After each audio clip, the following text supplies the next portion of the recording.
시간 우리에게 주신 하나님 말씀 구약 성경 사무엘하 23장 3절 4절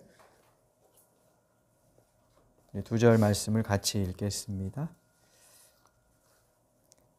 이스라엘의 하나님이 말씀하셨다.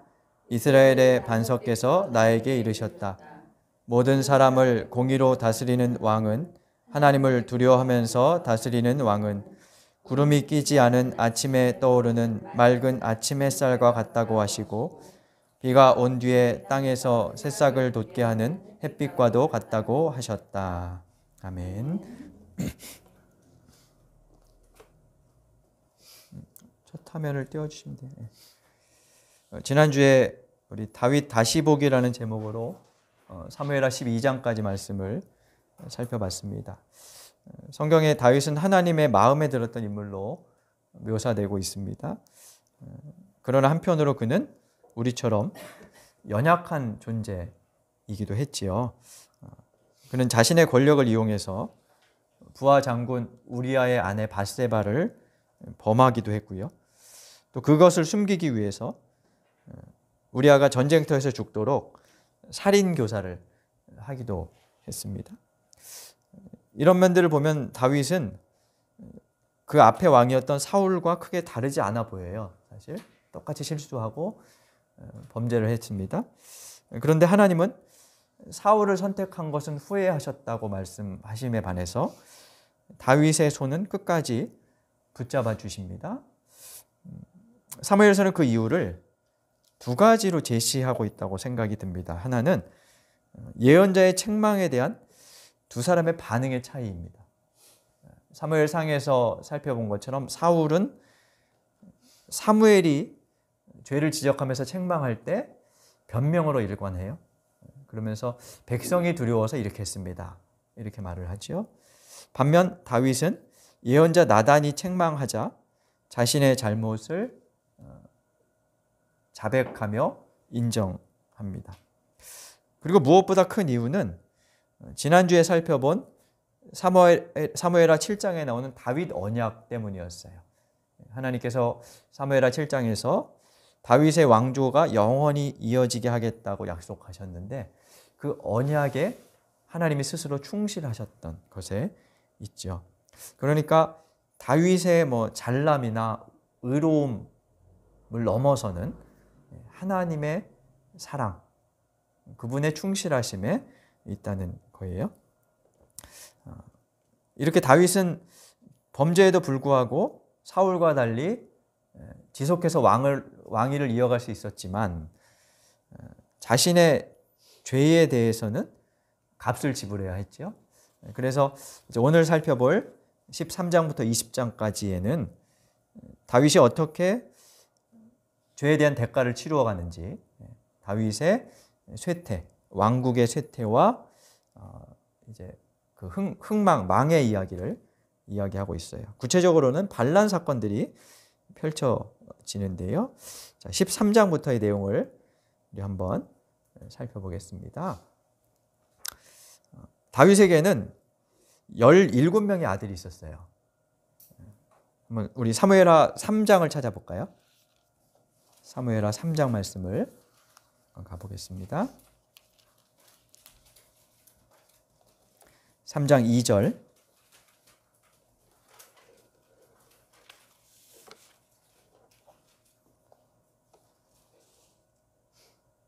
(2절과) (3절까지만) 읽어보겠습니다. 다윗이 헤브론에서 낳은 아들은 다음과 같다. 맏아들은 이스라엘 여인 아히노암에게서 태어난 암논이고, 둘째 아들은 갈멜 사람 나발의 아내였던 아비가일에게서 태어난 길르압이고, 셋째 아들은 구슬 왕 달메의 딸 마아가에게서 태어난 압살롬이고, 그리고 넷째, 다섯째, 여섯째 이렇게 해서 다윗이 헤브론에서 유다의 왕이 됐을 때 거기서 7년 반 동안 다스렸다 그랬죠. 그때 낳은 6명의 아들을 3장 2절부터 5절까지 소개하고 있고요. 5장 13절에 보면 예루살렘에서 낳았던 아들들의 명단을 쭉 기록해요. 여기에 이제 솔로몬이 나오는데 솔로몬은 10번째 아들로 그렇게 등장을 합니다. 자, 장자 암논이 어느 날 자신의 이복 누이이자 압살롬의 동생이었던 다말을 성폭행하죠. 친족 성폭행을 이제 행한 겁니다. 다윗이 이 사실을 알고 분노했어요. 사무엘하 13장에 가면 이런 일들이 있고 나서 다윗이 몹시 분개했다 이렇게 언급이 돼요. 13장 21절에 나오는데요. 근데 분개한 후에 아무런 조치를 취하지 않아요. 그러니까 이 얘기는 무엇을 말하냐면 다윗이 화를 내긴 하면서도 자녀들의 문제를 적절하게 다루어 주지 않았다는 이제 그런 거죠. 사무엘서에서 중요하게 다루는 그러니까 왕의 역할 중에 중요하게 여기는 것 중에 하나가 공의로움이에요. 공의로움. 근데 여기에서 이 다윗은 이를 공의롭게 처리해 주지 않은 겁니다. 자, 그러면 누가 원한이 생기겠어요? 피해자들이 원한이 생기겠죠. 다말과 그의 오빠 압살롬은 아마 아버지 다윗의 이런 행동이 매우 화도 나고 상심도 되고 그랬을 거예요. 그래서 압살롬은 서서히 자기 혼자 스스로 복수하기를 계획합니다. 2년 후에 압살롬이 자신의 양들의 털을 깎는 그런 일종의 축제 같은 수확철에 형제들을 초청해요. 그 축제를 빌미로 암논을 죽입니다. 그리고 압살롬은 외가가 있던 그술로 이제 피신을 해요.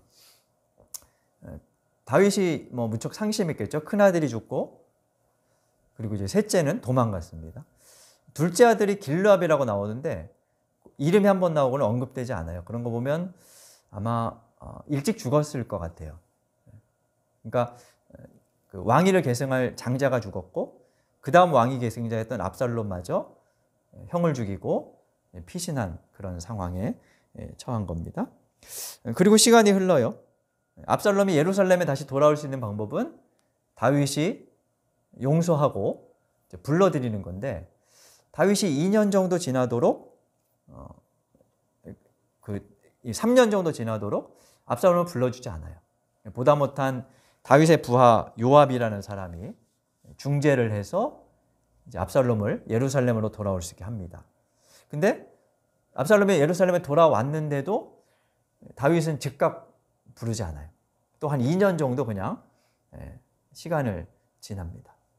그러니까 아들이 왔으면 이제 용서하고 품고 이런 모습이 보여야 되는데 그러지 않은 거죠.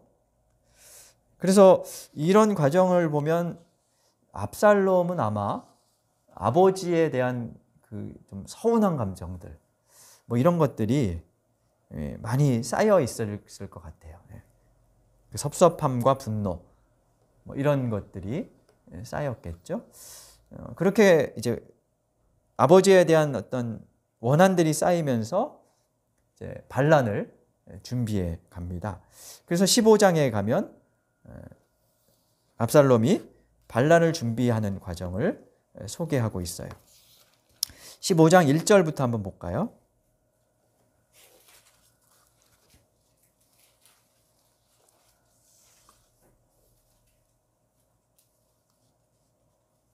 (15장 1절에) 보면 그 뒤에 압살롬은 그러니까 예루살렘에 돌아온 지 2년 후 아버지를 상봉하고 이제 그 뒤에 압살롬이 어떻게 했냐면 자기가 탈 수레와 말 여러匹를 마련하고 호위병도 10명이나 거느렸다. 이 뭐냐면 이제 사병을 조직한 거죠.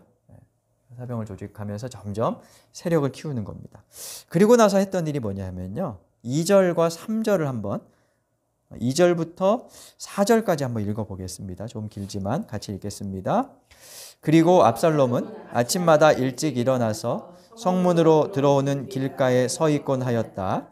그러다가 소송할 일이 있어서 판결을 받으려고 왕을 찾아오는 사람이 있으면 압살롬은 그를 불러서 어느 성읍에서 오셨느냐고 묻곤 하였다. 그 사람이 자기의 소속 지파를 밝히면 압살롬은 그에게 듣고 보니 다 옳고 정당한 말이지만 왕에게는 없소 하고 말하였다. 압살롬은 늘 이런 식으로 말하곤 하였다. 더욱이 압살롬은 이런 말도 하였다.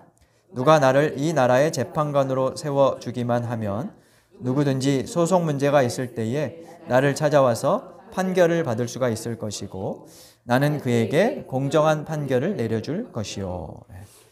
압살롬이 이제 왕에게 억울한 사정을 이제 호소하기 위해서 찾아오는 꼭 왕에게 찾아오진 않았겠죠. 이제 사법기관에 이렇게 찾아오는 사람들에게 지금 뭐라고 하냐면 당신 말은 옳고 정당한데 이 땅에는 그 옳음을 판결해 줄 만한 그런 왕이 없어.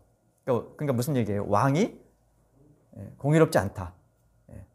그 얘기를 지금 하는 거죠. 그래서 3절, 4절을 보면 공정한 판결, 공의로움 이런 것들이 지금 여러 차례 나오고 있는 것을 볼 수 있습니다. 그러면서 내가 나를 재판관으로 지도자로 세워주면 내가 공의롭게 나라를 다스리겠다. 이렇게 이야기를 하는 겁니다. 근데 이 압살롬의 말이 꽤 통했던 것 같아요. 그래서 6절을 보면 이스라엘 사람들의 마음을 압살롬이 사로잡았다 이렇게 표현해요. 그러니까 백성들의 마음을 산 거죠. 이 말은 반대로 얘기하면 다윗의 통치 시대에는 백성들이 신뢰할 만큼 공의롭지 않았다는 것을 반증하기도 합니다. 근데 이것은 앞에서 본 이야기와 다르죠. 우리가 지난주에 다윗의 승전 기록 이야기에서 사무엘하 8장 15절을 찾아봤었어요. 거기에 보면 다윗이 이스라엘을 다스릴 때 백성 모두를 공평하고 의로운 법으로 다스렸다 이렇게 말하거든요.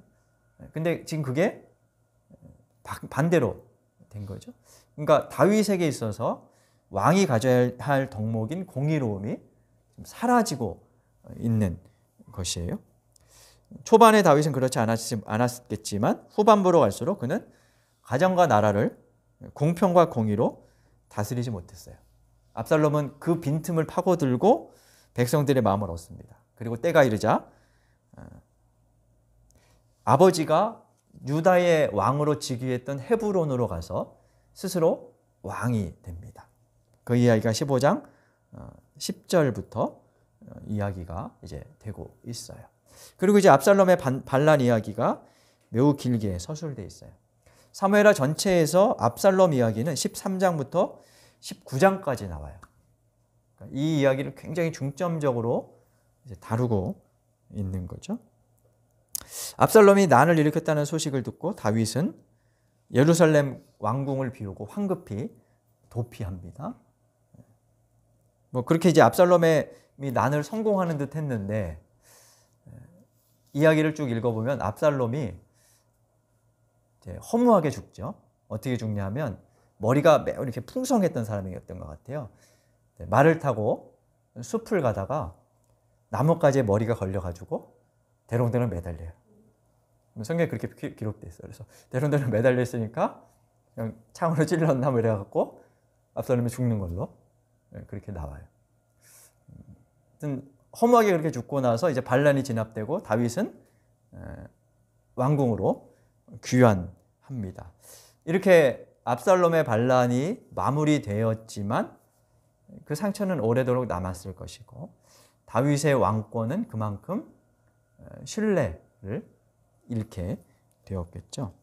그리고 이 과정에서 한 가지 나타나는 것이 뭐냐 하면 남북 갈등이 재현되고 있다는 것이었어요. 이 남북 갈등의 재현은 뭐냐 하면 다윗은 남쪽 유다 지파 출신이었고 그리고 북쪽 사람들, 북쪽 11개의 지파 사람들하고의 모종의 갈등이 있었습니다. 그리고 사울의 집안이 다시 복권되기를 기대하는 사람들이 있었겠죠. 그런 갈등이 성경에 지속적으로 나오는데 그 대표적인 것 중에 하나가 뭐냐면 20장에 나오는 베냐민 사람 세바의 반란입니다. 베냐민 사람이라고 언급한 것은 사울이 베냐민 지파 출신이었기 때문이에요. 그러니까 사울과 같은 집안 출신 중에서 반란이 일어난 거죠. 근데 이 반란이 꽤나 성공을 거두었던 것 같아요. 사람들이 몰린 거예요. 그렇게 보면 아직 사울 집안이 회복되기를 바라는 그런 사람들이 이제 있었다는 거죠. 아무튼 압살롬과 세바의 이런 반란이 진압이 되고 이제 다윗의 나라는 다시 한번 정비하고 이제 정리가 됩니다. 그래서 20장에 이제 이 모든 반란들과 어려움들이 해결된 이후에 20장 23절부터 보면 다윗의 관리들 명단이 이렇게 기록되어 있어요. 뜬금없이 기록된 것 같은데 이런 것들은 반란이 진압되고 이제 나라를 다시 이렇게 좀 질서를 잡았다. 이런 것들을 보여주는 거예요. 그러니까 성경에 나오는 여러 가지 사건들은 특히 구약은 대부분 이야기체지요. 이야기체들은 이 사건이 옳고 그른다. 윤리적인 판단을 내려주진 않아요. 마치 이런 거와는 비슷할 것 같습니다. 동화책을 읽으면 그 동화책 속에서 어떤 사람이 좋은 사람이고 어떤 사람이 나쁜 사람인지 평가해 주는 경우도 있지만 대부분은 별로 평가하지 않아요. 소설 같은 것도 보면 어떤 인물을 그려주면서 그가 선한 사람인지 악한 사람인지를 화자는 별로 말하지 않죠. 그냥 읽으면서 우리가 해석하고 이해하게 되는 건데요. 성경에 나오는 이런 이야기들은 그래요. 여기에는 어떤 윤리적인 판결 이런 것들을 그렇게 많이 담지 않아요. 그래서 이야기들을 통해 보면서 우리가 이제 하나님의 뜻을 찾아내는 것이 중요하고, 한편 또 이 이야기라는 것은 시대가 달라지면 관점과 해석이 달라지죠. 그래서 좀 다양하게 적용되거나 해석될 수 있는 가능성들이 있다는 거죠. 어쨌든 구약은 특히나 이런 이야기들을 통해서 이제 하나님의 뜻을 은근히 보여준다고 할 수 있어요. 그래서 20장 마지막 부분은 그렇게 이제 다윗이 반란을 진압하고 정리하고 그래도 나라를 다시 이제 질서를 잡았다 하는 것으로 이제 결론을 내리고 있어요. 13절부터 20장까지는 이렇게 다윗의 왕국이 혼란을 겪었던 쇠퇴의 과정을 보여주면서 하나님을 대신한 왕으로 이스라엘을 공의롭게 통치해야 될 다윗이 하나님의 뜻으로부터 멀어져 가는 모습을 보여주고 있습니다. 그리고 이제 마지막 21장부터 24장은 다윗 이야기의 부록이라고 할 수 있습니다. 이 부록은 앞에서 미처 기록하지 못한 몇 가지 이야기들을 사건 발생 순서와 무관하게 모아놓은 것이에요. 근데 부록이라고 해서 아무렇게나 모아놓은 게 아니고 좀 정교한 구조로 이렇게 짜놓고 사무엘서 전체를 마무리하는 결론 역할을 하도록 이제 그렇게 만들었어요. 화면과 나누어드린 프린트물을 보시면 교차 대칭 구조로 이 21장부터 24장이 짜여져 있는 것을 알 수 있습니다. 교차 대칭 구조는 오경을 설명할 때 몇 번 말씀드린 적이 있어요. 출애굽기부터 레위기 쭉 보면 시내산이 중심이 되었던 이야기 이런 것들을 우리가 교차 대칭 구조로 보았는데, 이 교차 대칭 구조는 성경에 굉장히 많이 쓰여요.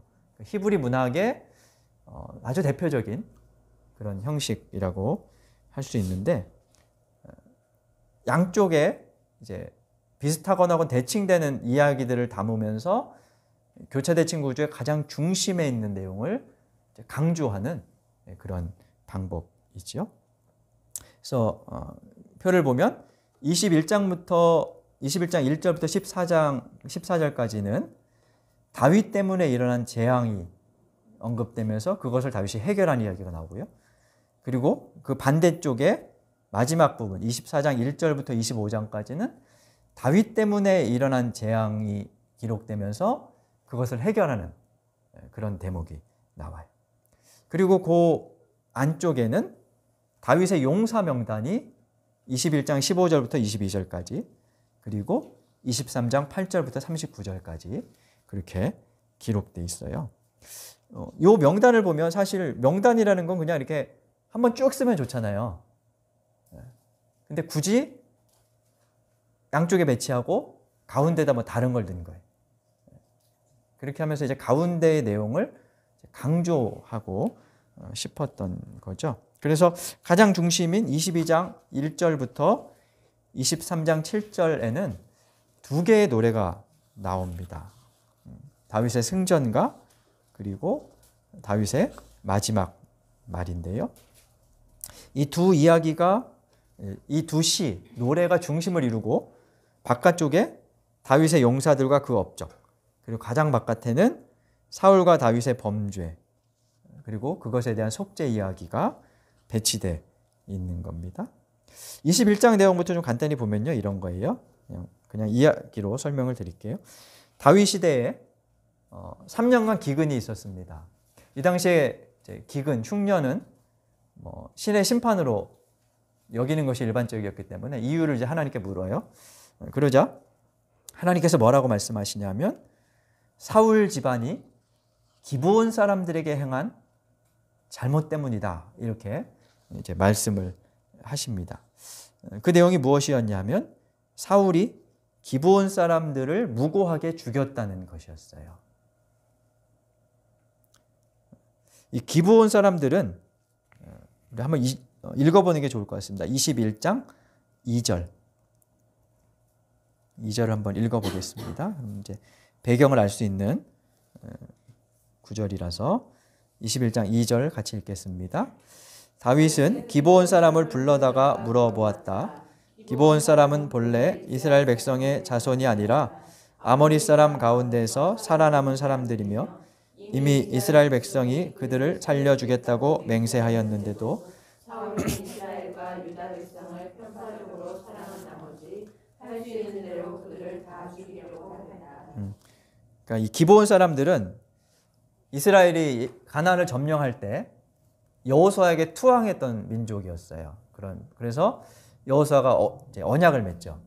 언약의 내용은 이제 너희들을 죽이지 않고 대신 이제 종으로 일꾼으로 쓰겠다. 뭐 이런 것이었어요. 근데 사울이 지금 어떻게 해요?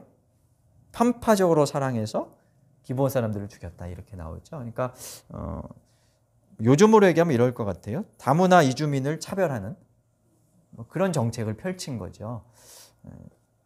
그게 이제 그런 배타적인 민족주의가 하나님께 죄가 된 것이었어요.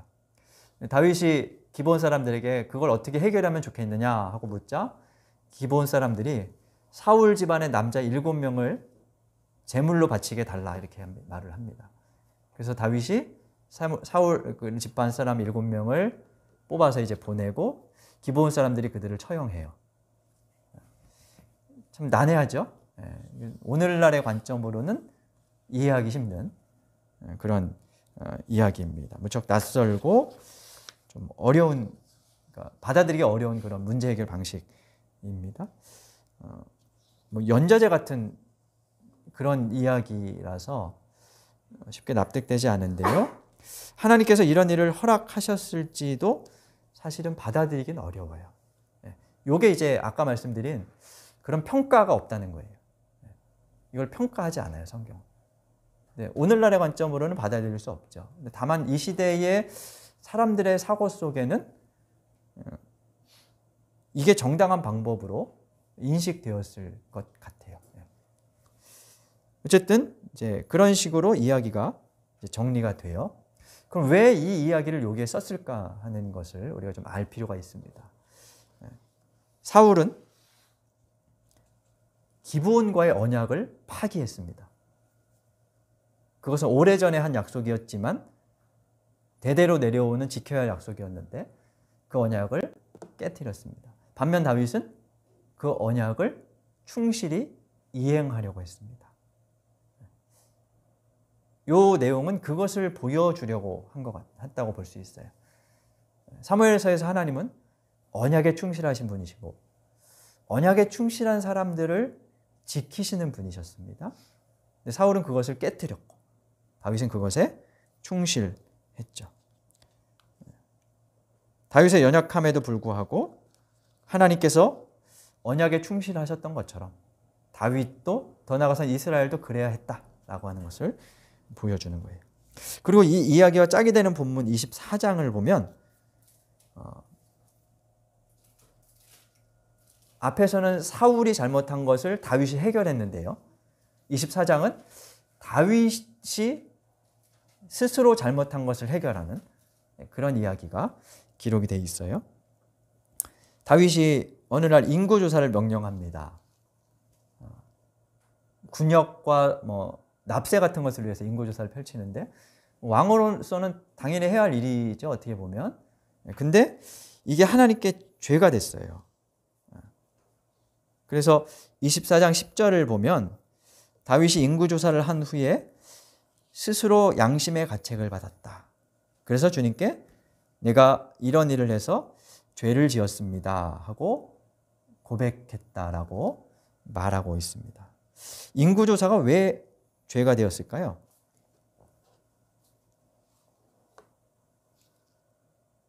아무 설명 없이 그냥 다윗이 자신이 스스로 자책하고 고백했다 이렇게 나오잖아요. 그죠? 왜 죄가 되었을까요? 힌트는 그 앞에 요압의 이야기에서 찾아볼 수 있어요. 24장 3절을 보면 다윗이 인구조사를 이제 명령하자 부하 장군 요압이 이렇게 얘기합니다. 3절 한번 읽어볼까요? 그러나 요압이 왕에게 말하였다.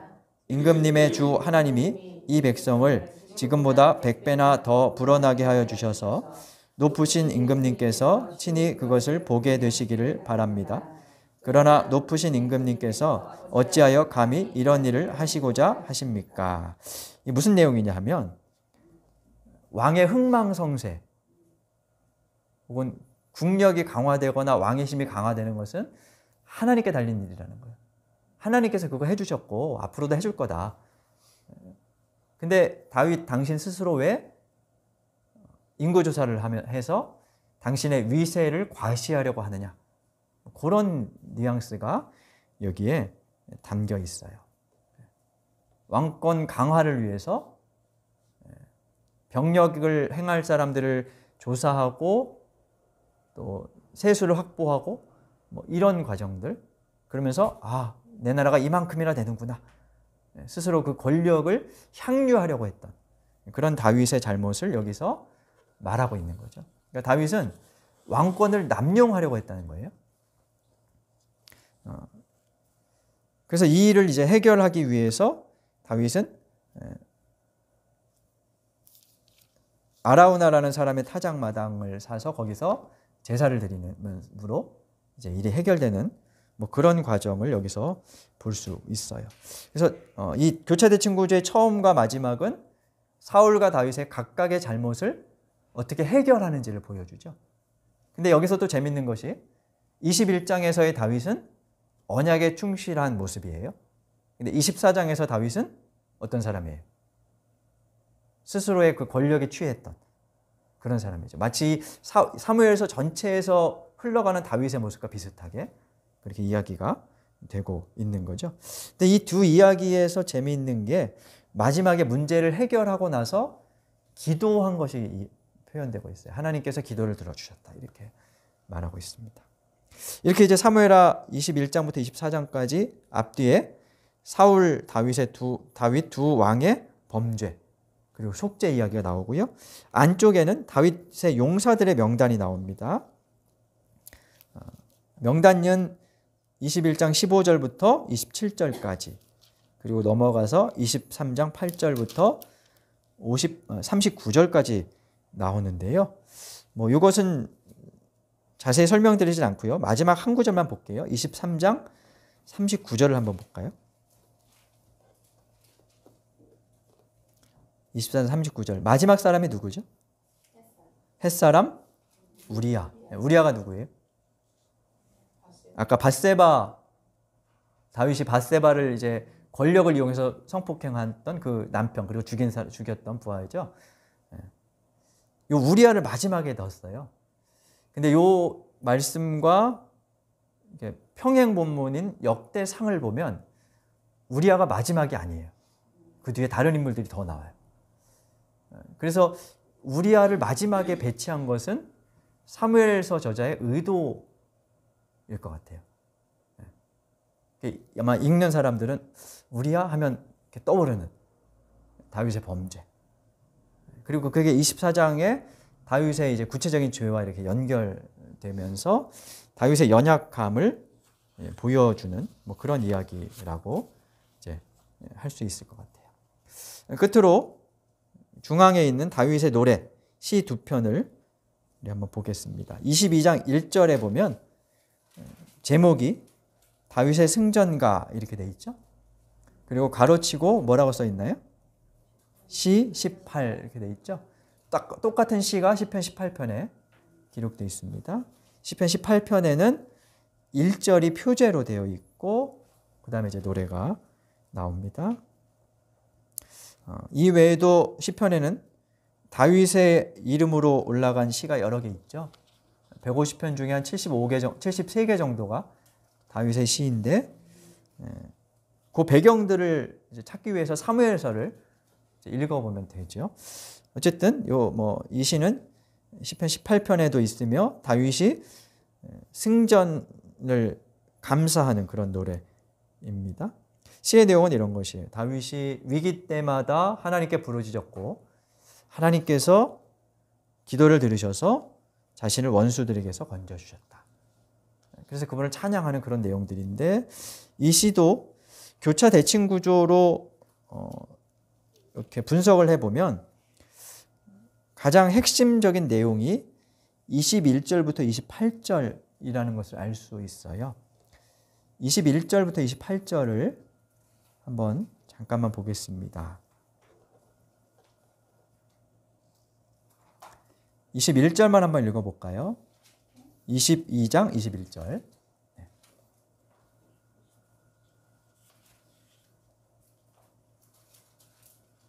사무엘하 22장 21절 같이 읽겠습니다. 내가 의롭게 산다고 하여 주님께서 나에게 상을 내려주시고 나의 손이 깨끗하다고 하여 주님께서 나에게 보상해 주셨다. 25절에도 그런 내용이 반복되고 있고요. 하나님은 공의롭게 행하시는 분이다. 이걸 강조해요. 근데 사실 다윗은 이 말씀처럼 의롭게 살지는 않았어요. 그래도 연약한 인물이었지만 어쨌든 그대로 많이 노력은 했겠죠. 그래서 그런 모습을 이제 보여주면서 하나님이 어떤 분이신가? 하나님은 의롭게 살려고 애쓰는 사람을 공의로 보상하신다. 그래서 28절에 보면 불쌍한 사람을 구해주시고 교만한 사람은 낮추신다. 하나님의 공의로움, 공평하심 이런 것들을 강조하고 있습니다. 아울러서 23장에 보면 다윗의 마지막 말, 유언 같은 것인데요. 우리가 읽은 오늘 본문으로 읽은 말씀에 보면 이스라엘의 왕이 어떠해야 하는지를 설명하죠. 아까 읽었던 23장 3절 다시 한번 읽어보겠습니다. 이스라엘의 하나님이 말씀하셨다. 이스라엘의 반석께서 나에게 이르셨다.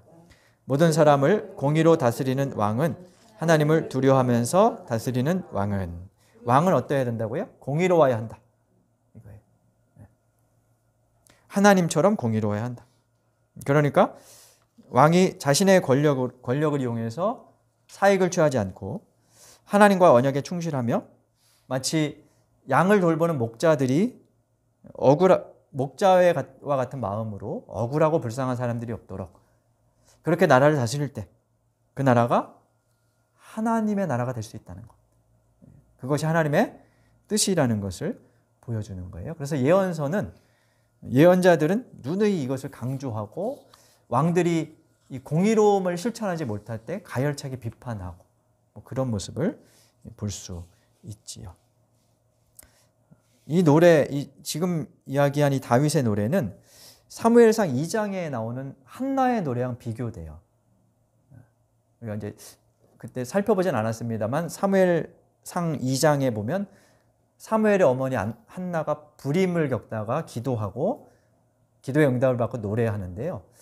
그 사무엘상 2장에 한나의 노래에 쓰인 단어들이 사무엘하 22장 다윗의 노래에 많이 이렇게 쓰이는 것을 볼 수 있어요. 주제적인 면에서. 그래서 사무엘서 전체가 앞뒤에 기도와 노래를 배치함으로써 전체를 이렇게 감싸고 있다고 그렇게 볼 수 있죠.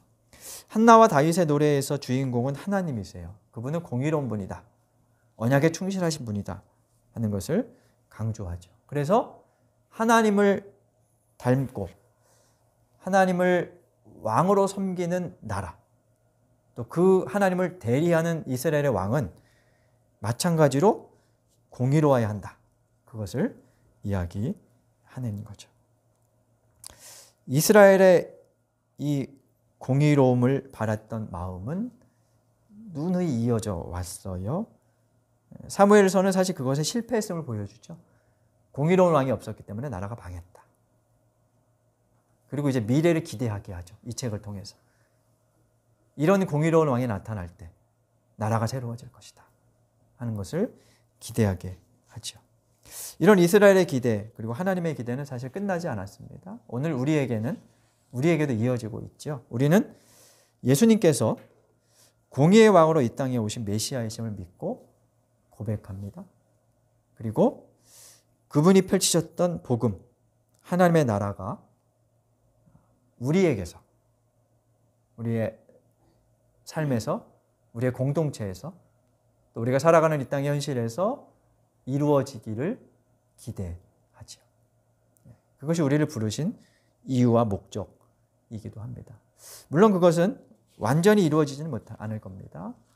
다만 공의로우신 하나님을 따르는 사람이라면 그분을 마음에 담고 그분의 공의로우심을 닮아감으로써 이 뜻을 이루어 가야 한다는 것을 우리가 말씀을 통해서 발견하게 됩니다. 공의로우신 하나님을 닮은 공의로운 왕이 필요했던 이스라엘, 그리고 공의로운 하나님을 닮은 공의로운 당신의 자녀들이 필요한 이 시대. 그것이 우리에게 이 사무엘서를 통해서 주는 메시지일 것 같습니다. 부족하지만 하나님의 공의로움을 닮아감으로 이 땅에서 하나님의 뜻을 펼쳐가는 우리와 교회가 될 수 있기를 간절히 바랍니다. 우리 말씀을 생각하며 다짐의 기도 드리겠습니다.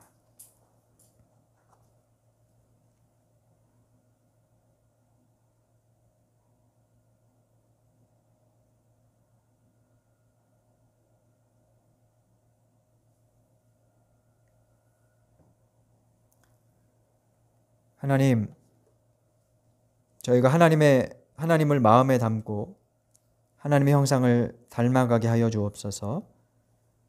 주의 말씀에 담긴 공의를 나의 삶과 일상, 이 땅에 드러내고 실천할 수 있도록, 그래서 우리가 사는 이 나라가, 우리 공동체가 하나님 나라 정신이 깃든 그런 땅이 되게 하여 주옵소서.